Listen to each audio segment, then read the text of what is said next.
Have you ever been in a car? Do you know what it runs on?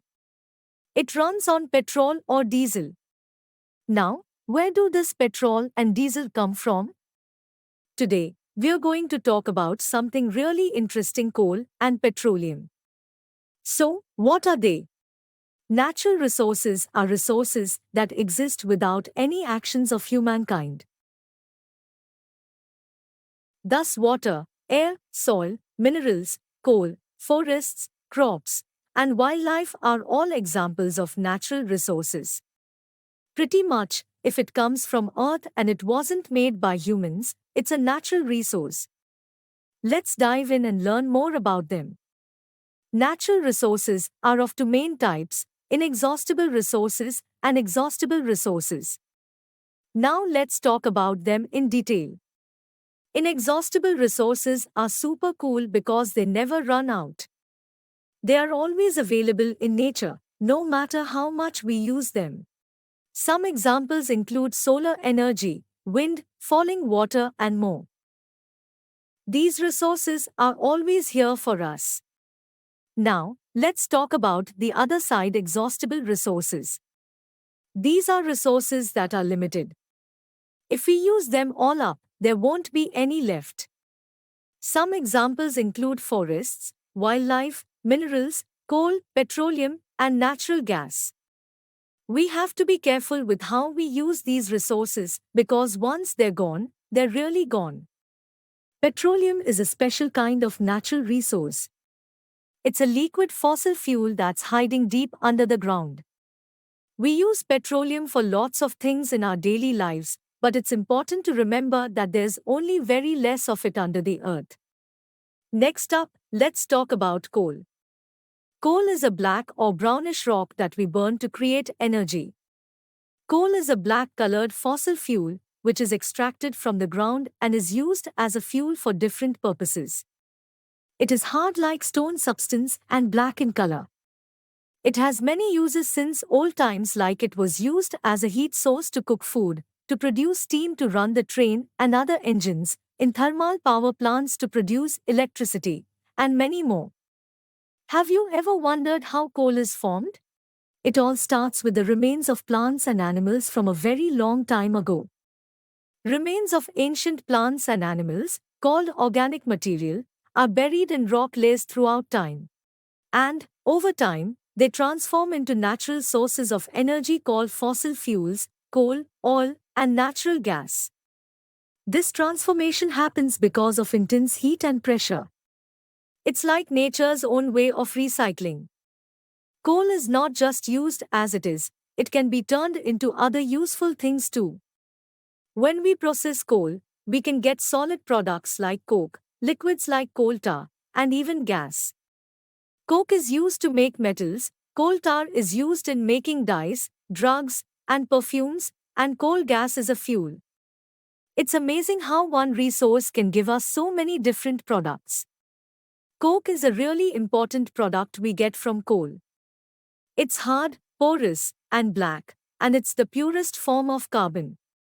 We use coke mainly to make iron and other metals. It's super important for a lot of industries. Coal tar is another product from coal, and it's a thick black liquid that doesn't smell very nice. But it's really useful because it's made of about 200 different substances. We use coal tar to make things like synthetic dyes, drugs, explosives, and perfumes.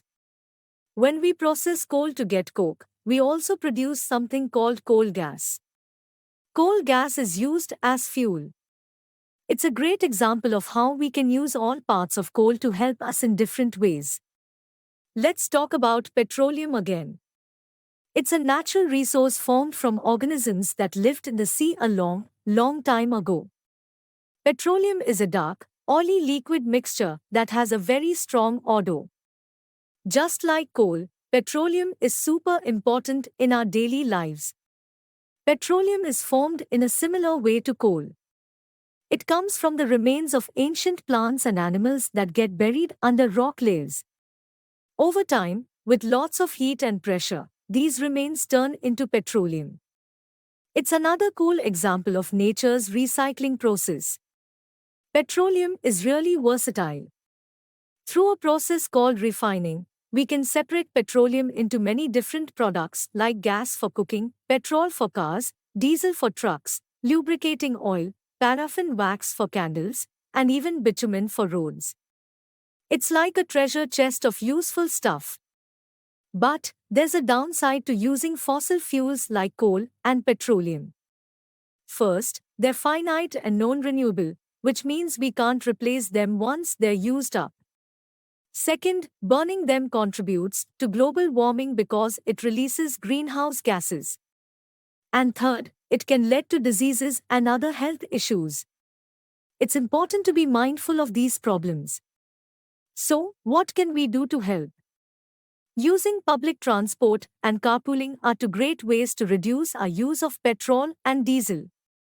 By sharing rides or using buses and trains, we can make a big difference in saving these precious resources.